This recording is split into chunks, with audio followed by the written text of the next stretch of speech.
Late this evening, a federal judge makes a ruling on a controversial law surrounding Planned Parenthood. Good evening. I'm Nicole Kahn.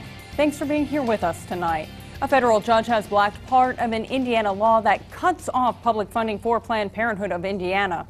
News Channel 18's Aaron Leedy has new information tonight, including thoughts from Governor Mitch Daniels.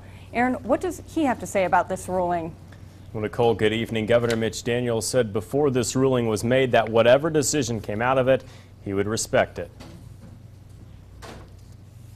Late this evening, U.S. District Judge Tanya Walton Pratt granted Planned Parenthood's request for an injunction, striking down the part of a controversial law that would take away the organization's funding, allowing it to see Medicaid patients. We did finally run out of those wonderful donations that were covering our Medicaid patient services, and so on Tuesday we stopped seeing them, and then because we had to address the whole revenue shortfall entirely, we put our staff on furlough. And telling 160 people you have to take a day off without pay doesn't feel good.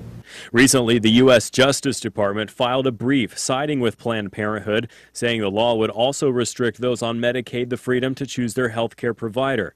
In an interview earlier this week with News Channel 18, Governor Mitch Daniels wasn't too concerned with the Justice Department's paperwork. We're not impressed with letters from bureaucrats who have a clear agenda. The law, signed by Governor Mitch Daniels on May 10th, cut off about $1.4 million to Planned Parenthood.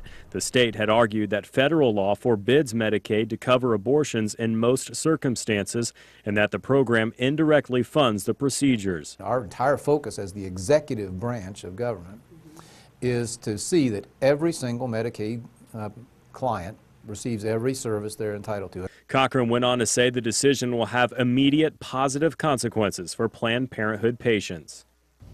And also tonight, a federal judge blocked parts of Indiana's new immigration law as well. U.S. District Judge Sarah Evans Barker tonight granted a request for an injunction blocking provisions of that law. Aaron Leedy, News Channel 18.